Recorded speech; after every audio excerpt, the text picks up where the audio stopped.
Hello, this is the Mid-Musings podcast, the podcast that focuses on everyday issues, illnesses, and disabilities that affect everyday people. Find us anywhere you listen to your podcast and on Instagram, Facebook, Twitter, Tumblr, and YouTube at Mid-Musings. Please subscribe. Welcome to another episode of the Mid-Musings podcast. Today, I have a guest who is a cancer warrior. He's also a writer. He's a motivational speaker, and he's based in Colorado in the USA. I'm just so eager and excited to share your story today. So welcome, Terry. Thank you very much for having me. I'm excited to talk with you and looking forward to it. Thank you for honoring the invite to join us for this episode. So can you please just introduce yourself and tell us a bit about your background? Sure. So I am one of three boys. You can't tell this, but I'm 6'8" tall, and I played basketball in college. And I have a brother who's 6'7". And then I have another brother who is 6'6", and then my dad was 6'5". So if you sat behind our family in church, there wasn't a prayer chant. I would probably need two of me to stand behind one of you to make up your height. Exactly. But my mom was only 5'7". So, and she was the boss. Whatever mom said went. I mean, we did whatever she said. Didn't matter how big we were. But so I was the first person in my family to graduate from college. And after I did that, I moved home to find a job. I had this newly obtained business administration degree, and I was all set to make my mark on the world. And I did find my first job in the marketing department at the corporate headquarters of Wendy's International, the international hamburger chain. But I ended up living with my parents for the next 3.5 years as I helped my mom care for my dad and my grandmother, who were both dying of different forms of cancer. In my professional career, like I said, I've been a marketing executive. I was a hospital administrator. I was a police officer. I did undercover drug work. I was a SWAT Team Hostage Negotiator. I had my own school security consulting business. I was also a high school basketball coach. And recently I've been a motivational speaker and an author, but for the past 9 years, as you mentioned, I've kind of been a cancer warrior. And then finally, my wife and I have been married for 27 years, and we have one child, a daughter, who's a graduate of the United States Air Force Academy and is a lieutenant in the newly formed Space Force here in the States. I don't even know what hat to put on your head, like you're a father, you are a basketball coach, you are a former police officer, investigator, and I mean, you're all over the place. Yeah, one of these days I'll figure out what I'm going to do when I grow up, right? So, what are you going to do? So, what did you actually plan to do when you grow up eventually? I mean, my passion has always been to be a policeman. That was something that I always wanted to do. And I did it. I thought that was my purpose, and I lived it. And my grandfather was also a policeman, but my dad didn't want me to have anything to do with law enforcement. He wanted me to go to college and get a degree and go into business. But that really unfortunately wasn't my passion. Why was it you didn't really want to be what your dad wanted you to be? So my dad remembered his father, who was actually shot in the line of duty with his own gun. He remembered, he was very little when it happened. He doesn't remember the incident, but he remembers his mom talking about how traumatic it was on the family. He thought I could do better, to be honest with you. And I just had this passion to want to be in law enforcement. And as I mentioned earlier, he was sick when I graduated from college. He had cancer, and I didn't want to kind of pour salt in the wound, so to speak, and go against him while he was sick. So I waited until he passed away. I really kind of followed my passion. And I don't know if that was right or wrong, but it was something that I felt I didn't want to hurt him by defying him or going against what he wanted me to do. So I waited till he died, and then I did what I knew I had to do in my heart. I'm sorry.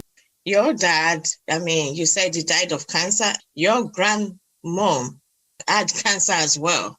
So, yeah, my grandmother and my father both had cancer. And so I had to stay at home when I graduated from college with my mom to help her care for both of them. My grandmother was living with us. So we had two people in the house at the same time that unfortunately were both dying of cancer.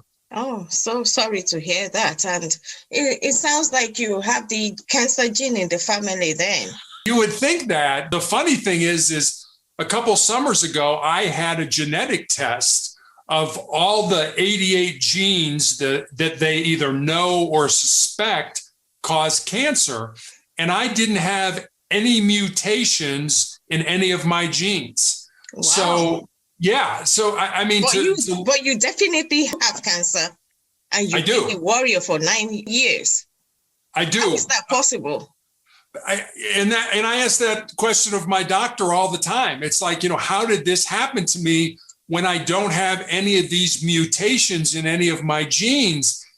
And he kind of throws his hands up and says, I don't know. He said, the only thing I can point to is it might be trauma related. And I looked at him like, well, I've never had a trauma to that area of my body. It was presented in my foot. I've never broken that foot. I've never even had a sprained ankle on that foot. So we really just don't know why it happened, but it certainly happened. And eventually, that's just the way it goes. So I don't spend a lot of time worrying about why. I just know it happened. And so I'm going to have to deal with it.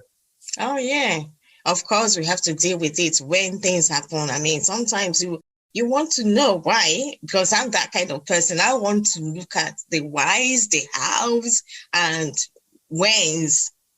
So I need to have all those answers to those questions. But sometimes it's just not possible to get the answers when you want it. Definitely. So tell us about this cancer and what's been your experience so far. Sure. So at the time that the cancer was detected, I was a high school basketball coach. And so I was on my feet a lot, and I had a callus break open on the bottom of my foot right below my third toe. And I really didn't think a lot of it because, as I said, I was on my feet a lot. But after a week or two of it not healing, I went to the doctor, and this was a friend of mine who was a podiatrist, a foot doctor, and he put some pads in my shoes and said, well, we'll see if that works, and it didn't. And then he went and took an x-ray, and I had a little cyst that was in there. And so he cut it out, and he showed it to me, and he said, I've seen thousands of these, no big deal, but I'll send it off to pathology.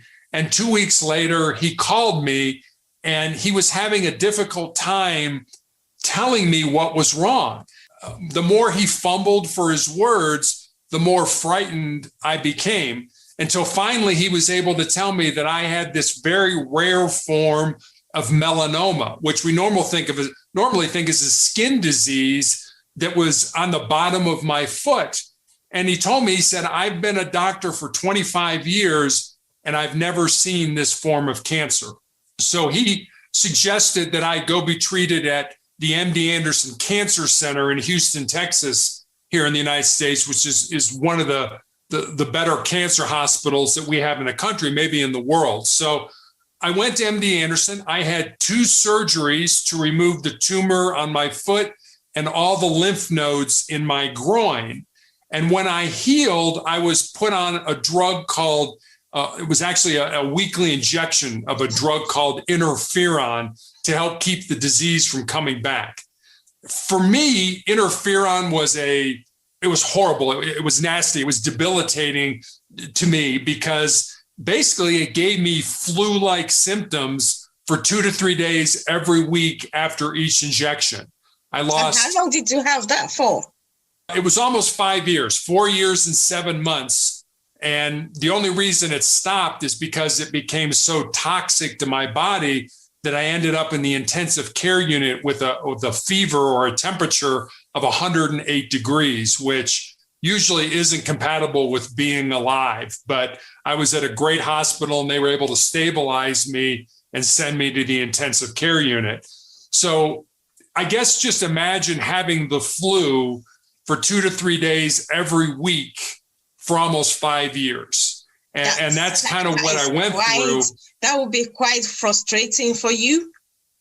Oh, it was terrible. I mean, it was just, I was always cold. I always had a headache. My body ached. You know, there were days where I just, I was throwing up all the time. I mean, all the things that we associate with the flu were the symptoms that I had, but I didn't have the flu. Those were your reactions you had to the medication that was supposed to treat you for the cancer. So was there any time at all during that time that you actually felt well? No. It was kind of like a bell curve. You would think that, so I took the shot on Saturday night. And so Sunday, Monday, and Tuesday were when I really felt the worst. And then I would start to feel better on Wednesday and Thursday. And you would think that either Friday or Saturday would be, now I'm feeling probably the best that I felt, but it was almost like my body knew that the next injection was coming. So Saturday was kind of like, my body getting ready. It would be tense and tight, and I had a headache and I ached, and it was like, this should be a great day, but it wasn't. I mean, it really was like my body knew that it was coming that night. And so, it was horrible. I mean, I never felt good. I always felt cold. I mean, even in the summertime when it was 90 degrees out, I would be wearing sweatpants and a jacket because I was chilled and that. So it constantly affected me. And then when it stopped in 2017, the cancer came back in the exact same place that it had originally presented. And my only treatment option was the amputation of most of my left foot, which occurred in January of 2018. Came back again in 2019. I had 2 more surgeries on my shin. And then last year, an undiagnosed tumor in my ankle grew large enough that it fractured my tibia or my shin bone. Wait a minute. You had your amputation in 2018? I had my foot amputated in 2018. Yes. And your then foot amputated in 2018, and still the cancer came back even after the amputation.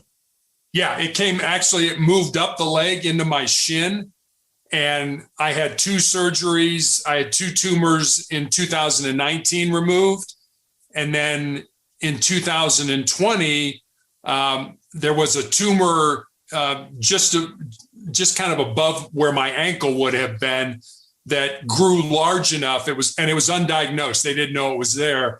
And it grew large enough to fracture my shin bone, my tibia. And that led to additional testing. And it found that my entire lower leg was just full of cancer.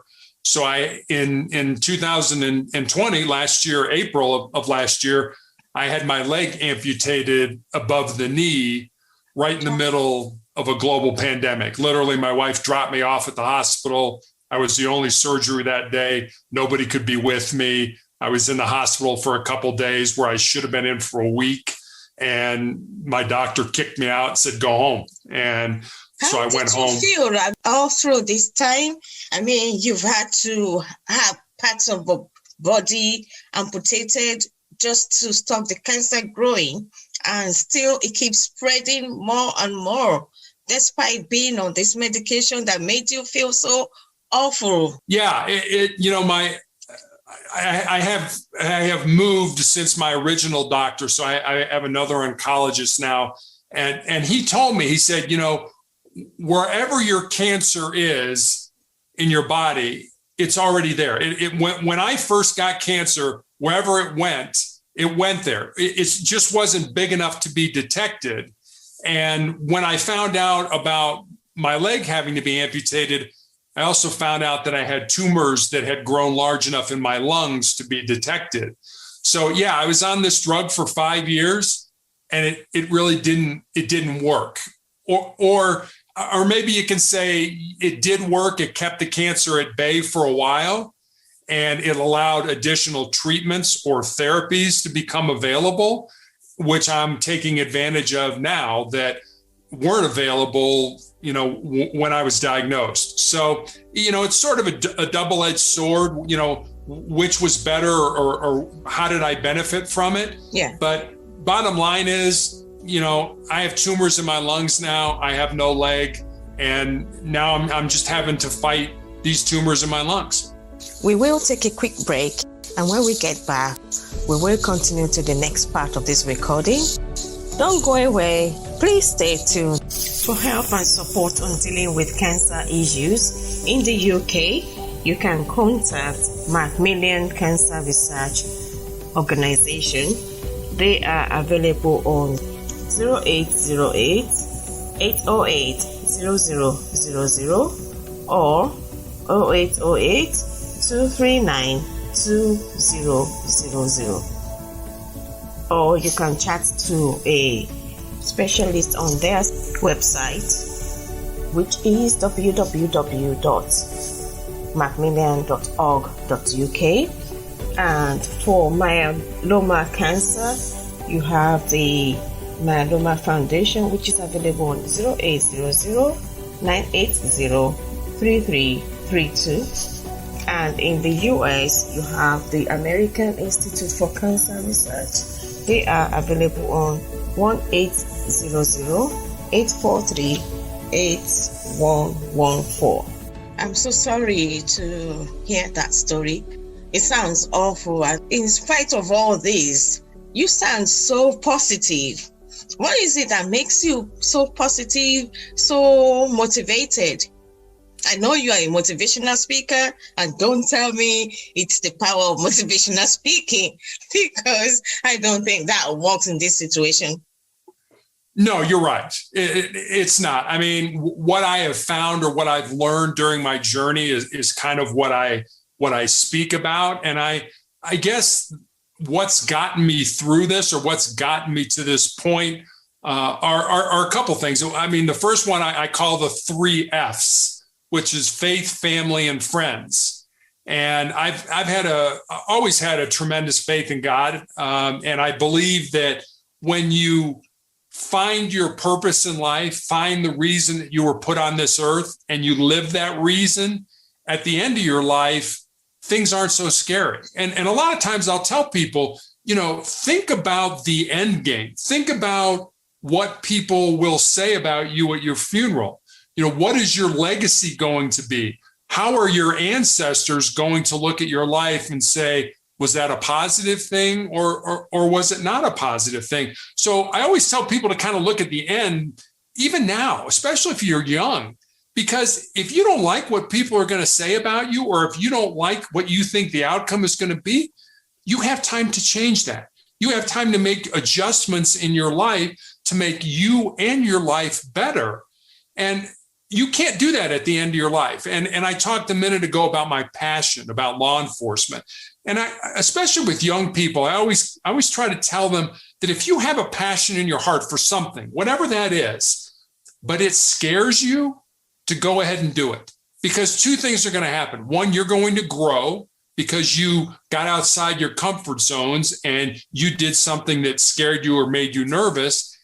And 2, at the end of your life, the things that you're going to regret are not going to be the things that you did. They're going to be the things that you didn't do. And at the end of your life, it's too late to go back and do those. So do those scary, worrisome, maybe embarrassing moments. And it doesn't have to be a job like it was for me. Maybe you want to ask somebody out, or maybe you want to get a certain degree, or whatever you want to do that scares you, go ahead and do that. Because like I said, at the end of your life, you're going to regret the things you didn't do, not the things that you did.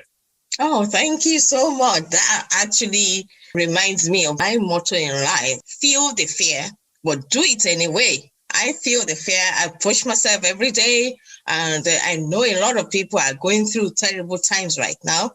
But we just have to, like you said, feel the fear and do it anyway. I mean, whatever you think, you just don't have the the capability to do, that's the thing that you really need to do. I mean, with your story, you are saying you have your faith and your family and your friends that got you through these periods. Have you ever questioned your faith, even during this time that you had this cancer at any point in your life anyway? I've been asked that question, do you blame God because you got cancer? And I don't. I mean, I don't think God... I don't mean blaming God. It's different. Blaming God for your cancer is different from questioning your faith. I mean, you are like, okay, why has God allowed this to come on you as a Christian? It's different from saying, God, I blame you. They are two different things entirely. It is. And I've not questioned my faith, and I don't blame God. I've found strength, I guess, in knowing that God is there for me. And I come on podcasts and I make it, sometimes I feel like I'm projecting that I have all the answers. I don't. I mean, I get scared. I get worried. I cry. I get down. I do all the things that everybody else does. I guess the difference is when that happens, I don't let myself stay there. I get off the ground. I mean, I'm always going to have pain, and that's just part of my treatment and things like that. But someday that pain's going to end. And that may be through surgery. That may be through drugs. That may be through death. But if I quit, if I give up, then that pain is always going to be there. So I rely on God to take care of me because, like I said, I don't have all the answers. I'm not superhuman. There's no big S on my chest, and I don't have a cape, and I don't fly around. I don't have all the answers, but I figured out what works for me.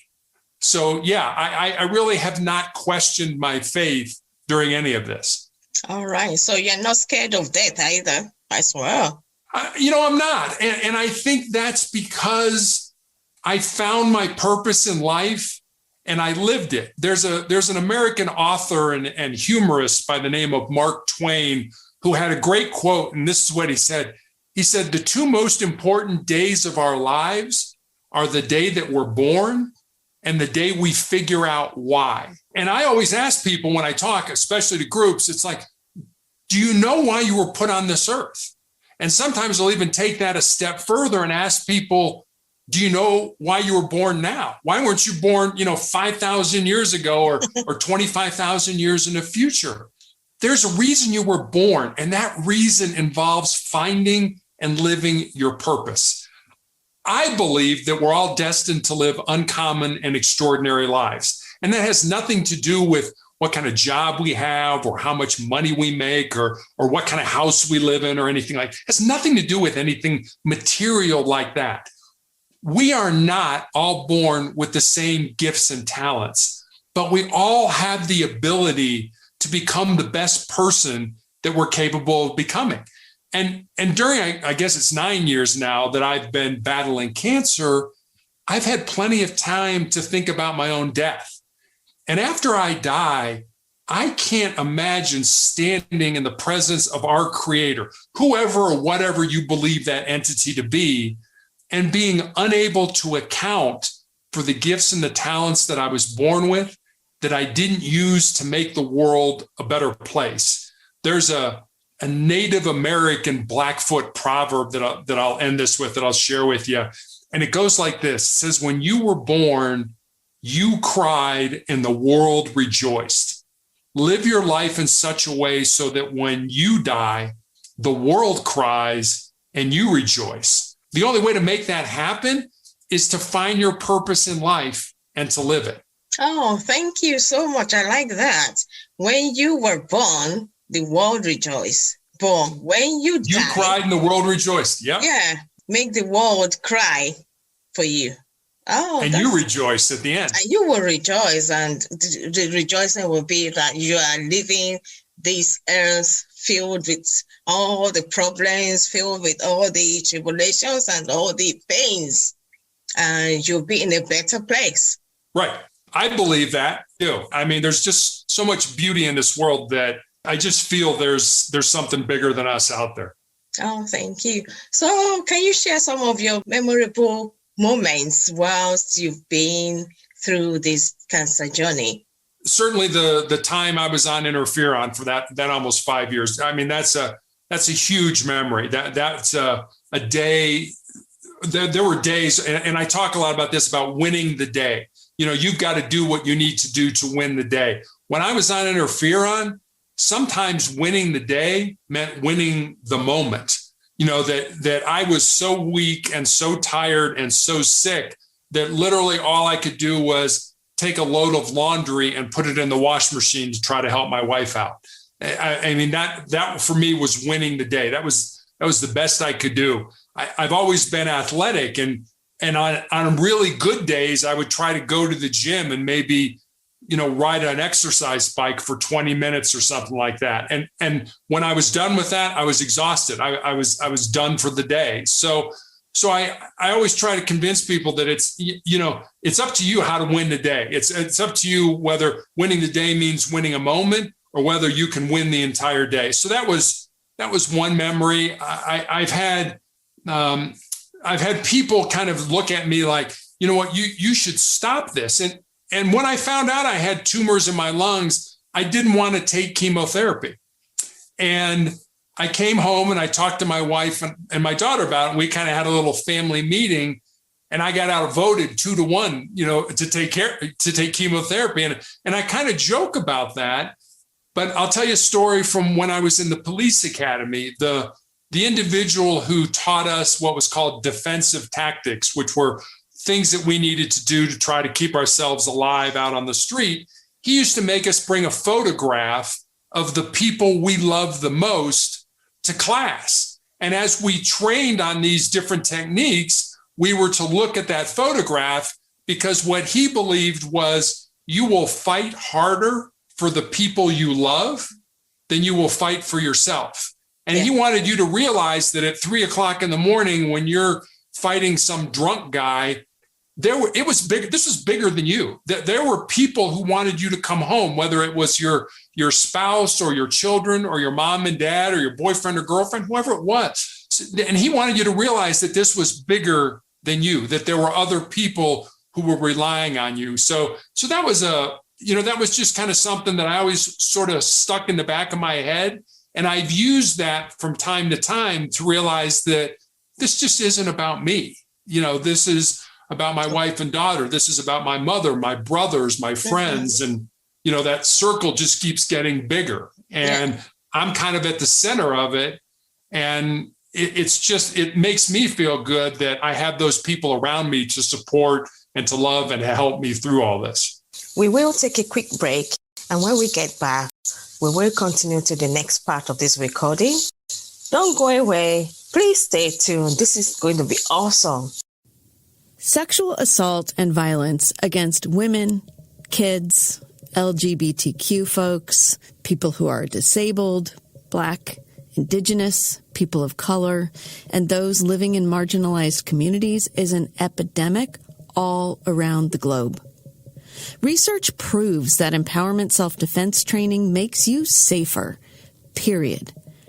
I want you to have a great self-defense toolkit so you can create strong boundaries, speak with confidence, and take up all the space that you deserve in the world. I've taught self-defense classes for over 30 years, and I promise to teach you everything I know. Together, we can interrupt the cycle of violence. My name is Sylvia Smart, and I'm the host of the Empowerment Podcast by Naga. You can find it on all your favorite apps. See you there. Oh, thank you. Yes, when you have somebody that you know this person loves you and they would miss you if anything happens to you, then that gives you the extra motivation to fight harder. And I think it actually works in every situation.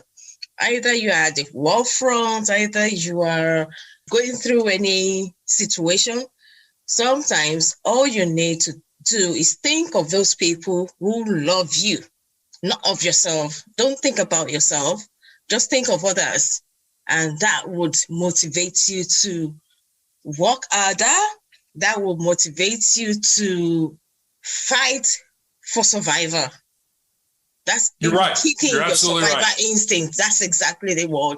Survival instinct comes in when you know somebody is looking forward to having daddy back home, having husband back home, having a father, a son. I mean, that's all the motivation you need. Thank you so much for sharing that. That's something that people would hold on to, and that's a legacy. Yes, you're living all the legacies right now. Absolutely. Yeah. So can you also please talk about your book, because you mentioned that you are an author. What is the book about, and what was the motivation for writing the book?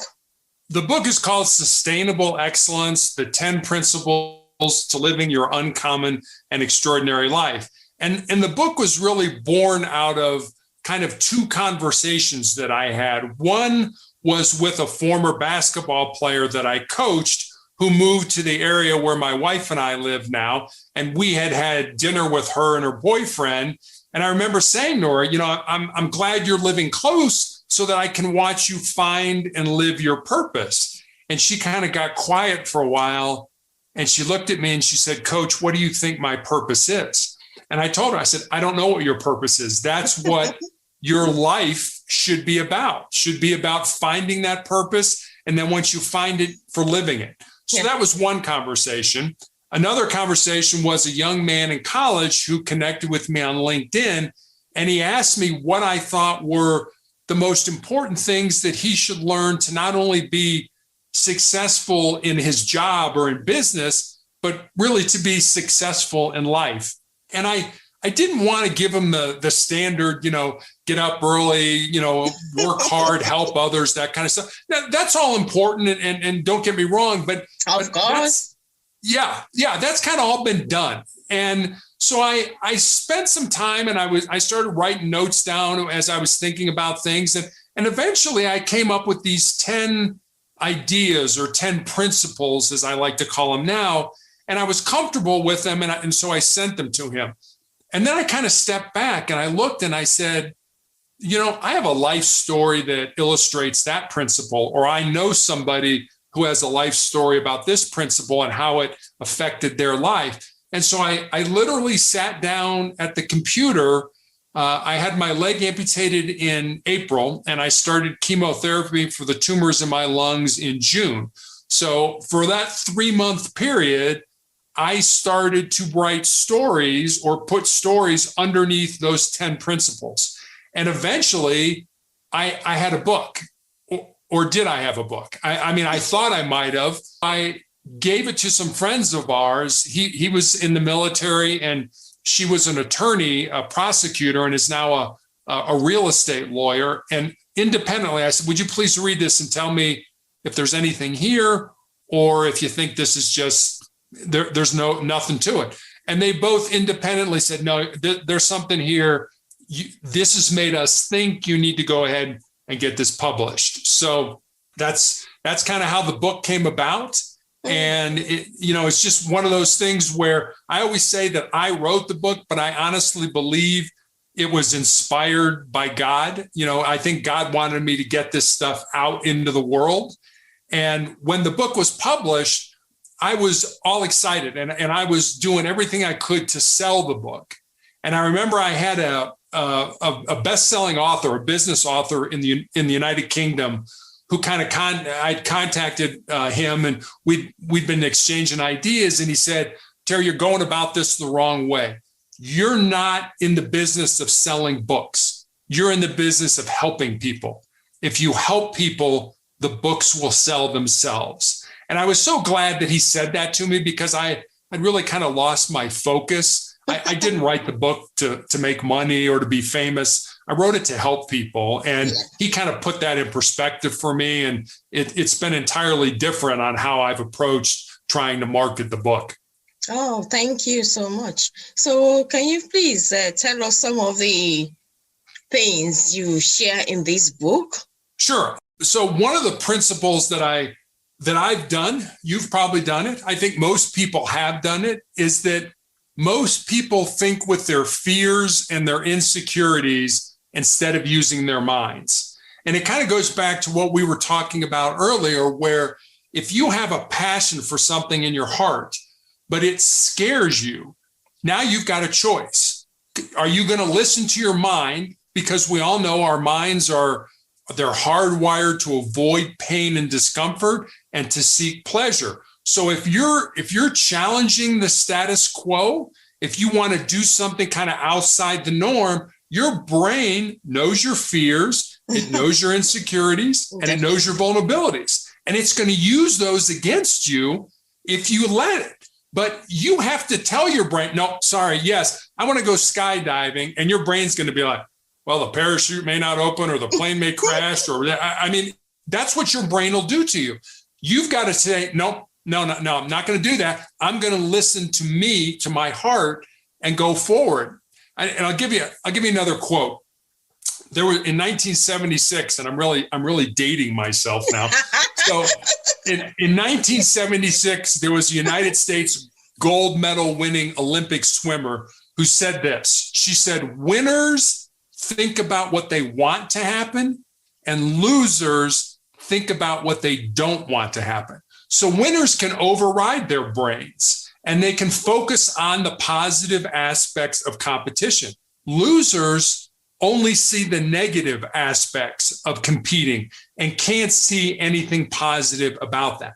So that's really controlling your brain, how you get your brain to say, I'm going to override you and I'm going to go do this because I have a passion for it.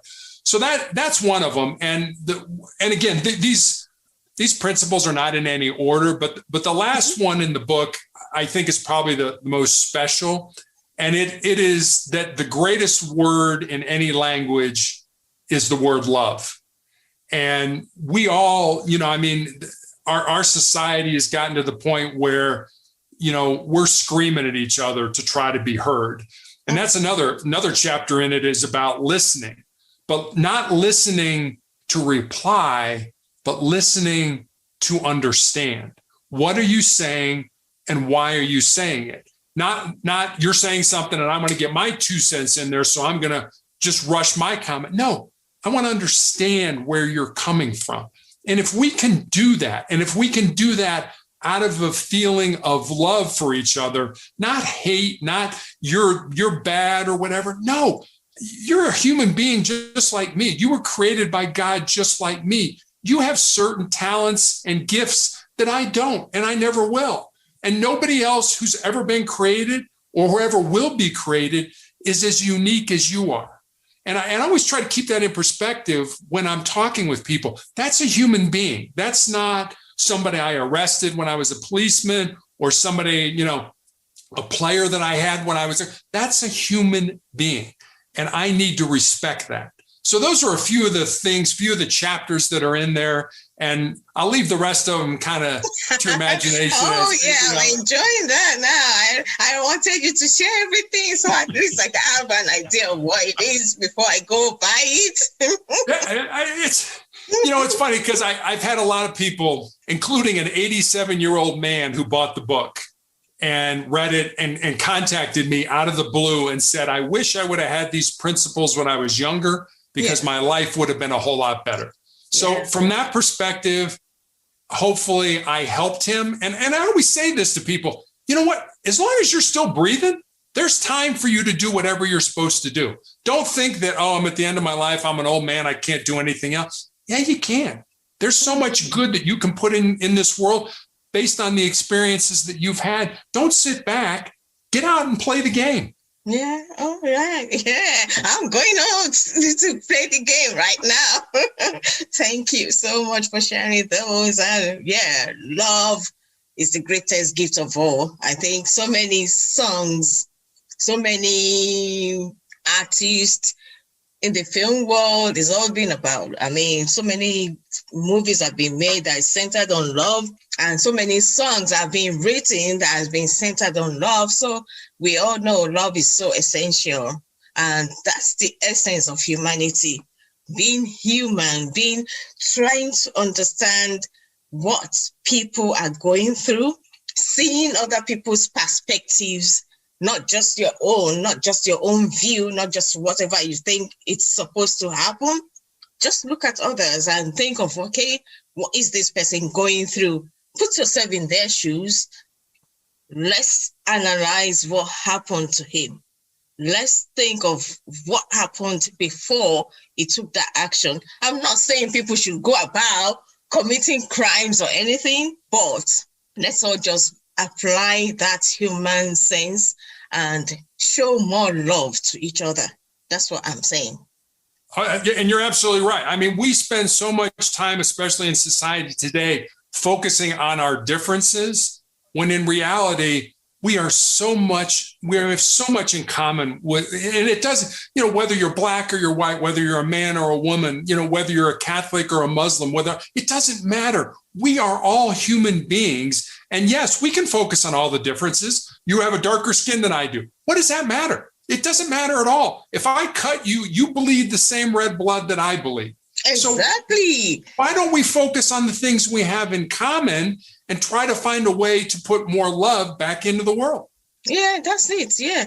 Not just, focus on the differences. We are all flawed and we are all perfect at the same time. So in helping each other through the flaws, we all become better people and the world becomes a better place for us to live. Absolutely. Yeah, thank you so much. So I know you have sounded so positive and so vibrant, but can you share the experience you had on one of those days that you had maybe lowest moment in your life? I think probably the day that I learned that I had cancer was probably one of the lowest. I was just like everybody else. I was going about living my life. I was working in my job. I was being with my family. And all of a sudden, here was this, you've got this certainly chronic disease. It's not like we're going to get rid of it. You're always going to have it. And very well terminal disease on top of it. And, I kind of ran the gambit of emotions. I first was like, no, you must be mistaken. I've done everything right in my life. I have a physical exam with my doctor every year. I eat good foods. I don't abuse alcohol and drugs. I've never smoked. I exercise, all the things that we're supposed to do. So I'm like, no, you must be mistaken. And then I think I got mad, and I was just, it's like, wait a minute, how could this possibly be happening to me? And then for a while I got depressed. I got down. And eventually, like I said, I have experienced all those negative emotions. I just don't let myself stay there. And that's a choice. We all have people, we all have times where we lose our job or we break up with our boyfriend or our girlfriend or our marriage ends or somebody close to us dies. And we get down, we get blue, we get depressed, whatever you want to say. It's your choice to stay there. It's your choice to stay there or say, you know what, I'm going to rise from those ashes. I'm going to rise like a phoenix does from the fire, and I'm going to become a better person based on either the relationship I had with that person who's no longer here or from what I learned from that person who's no longer here or for that job that's no longer here. I always talk about, competing, and whether that's competing for a job or competing for a relationship or whatever it is. Two things can happen when you compete. You can win or you can learn. And that's right, just so you don't lose. Or you can learn. And I choose to think that, that way you can't lose, because if you win, so much the better. If you learn, even if you're, say you start a business and your business fails, what did you learn? Well, I learned this. Well, can you start another business? Maybe applying the things that you learned from that first business that failed. And if the answer is yes, then, okay, now you just shift your priorities to another location and try something different. So there's no reason why you shouldn't try new things, because only two things can happen. You win or you learn. Oh, thank you so much. I like that as well.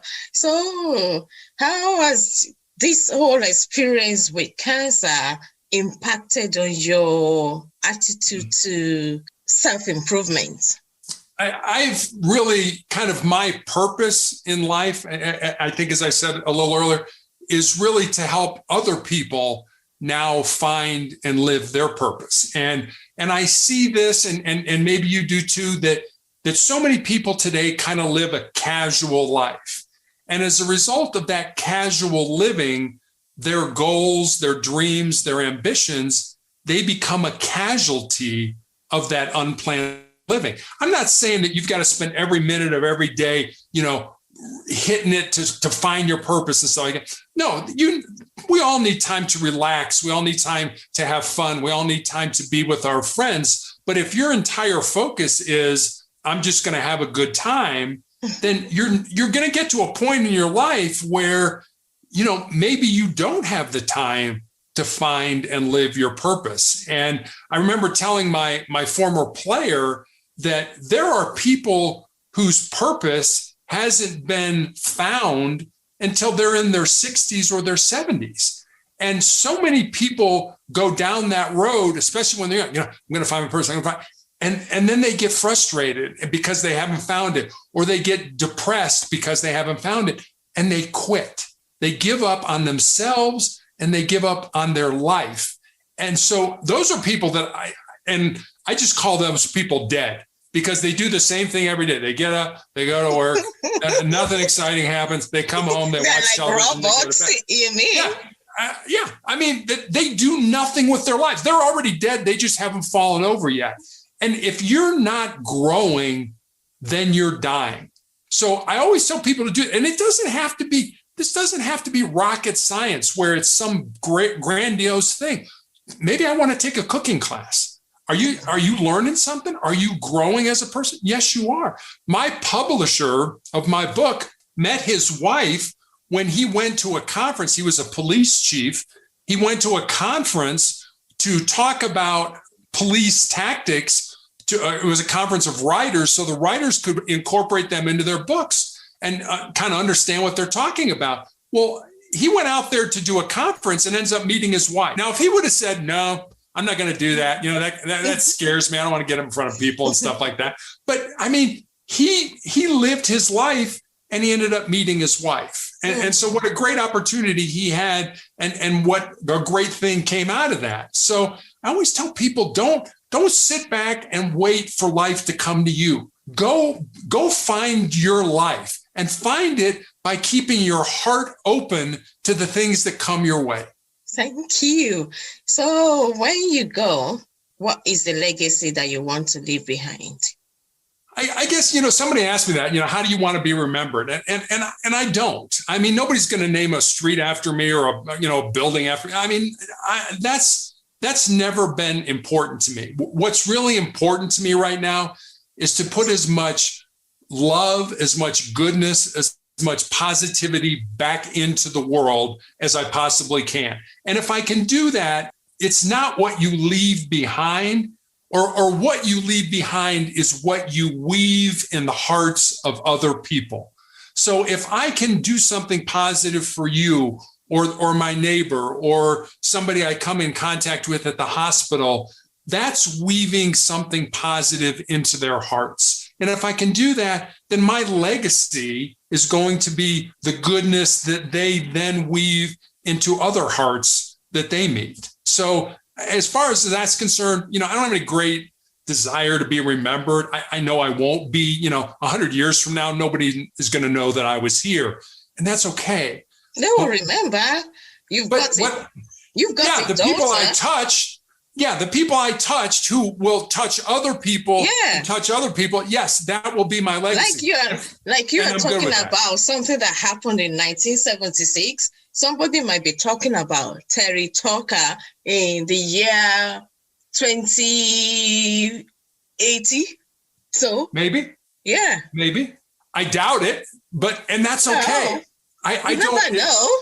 You're right. You don't. But it's not something. Being remembered isn't something that it's like, I've got to be remembered. I don't have to be remembered. I just have to do as much good as I can, and then let those gifts move forward after I'm gone. Yeah, paying it forward. Exactly. Perfect. I like that. But Perfect. I tell you, you will be remembered. I will remember you. Thank you. Yeah, Thank you. definitely. And listeners to my podcast will remember you because you would touch somebody's life. You would impact positively. I mean, from what you've said so far, you seem to be the kind of person that shows love in whatever situation they find themselves in. You found yourself with this cancer and you're still so positive. You're still bent on showing and displaying love to other people. You want to help your neighbor. You talk about other things, but you're still motivating people right now. Yeah, I think so. And I made a conscious decision that when I got cancer, that I wasn't going to take out the fact that I had cancer or that I was having a bad day on a doctor or a nurse or a therapist or, a medical assistant. I wasn't going to take my bad luck, if you want to call it bad luck, out on somebody else. And people always like, it's like, how come you never have a bad day? I do have bad days. I just don't want to take that bad day out on you because you didn't have anything to do with it. And I don't want to bring you down if I'm down. So if I'm having a bad day, I'm going to try even harder to be positive and to show some respect and love and things like that for other people. Thank you so much, Terry. Do you have any last words for people whilst you're here? I'll leave you with this. And a lot of times when I finish speaking, I'll ask people to do me this favor. For the next 30 days, everybody you come in contact with, imagine that they'll be dead tomorrow. The person who cuts you off in traffic on the way to work or school today, the person at work who takes credit for the work that you did, or, maybe if you have children and they're driving you crazy. Yeah. Imagine that for the next 30 days, imagine that those people who you come in contact with are going to be dead tomorrow. Because if you do that, two things are going to happen. One, you're going to have a whole lot less stress in your life, and you're going to have a much better appreciation for the other person who, as we talked about earlier, they're a human being. They may be having a bad day and they cut you off in traffic. That doesn't make them a bad person. So you'll have a greater appreciation for the people that you do come in contact with, and you'll have a whole lot less stress in your life. So if you could do me that favor for the next 30 days, I think your life will be a whole lot better. Thank you. And lastly, you've talked about your book. Where can listeners get a copy if they want to? You can pretty much get the book anywhere online that you can buy books. So through Amazon, through barnesandnoble.com, through Apple iBooks. You can go to my website, which is motivationalcheck.com, and there's a link on there to get to the book. So that's, you can pretty much, if you Google it online, you can pretty much find it. Sustainable Excellence by Terry Tucker. I just would like to end this by saying a thank you to you, because it's people like you that give people like me a forum to be able to get this message out. And between the two of us, hopefully we'll make a difference in the life of somebody who listens to this. Oh, thank you so much. Thank you. You're welcome. Bye-bye. Bye. Find us anywhere you listen to your podcast, and on Instagram, Facebook, Twitter, Tumblr, and YouTube at Meet Musings. Please subscribe.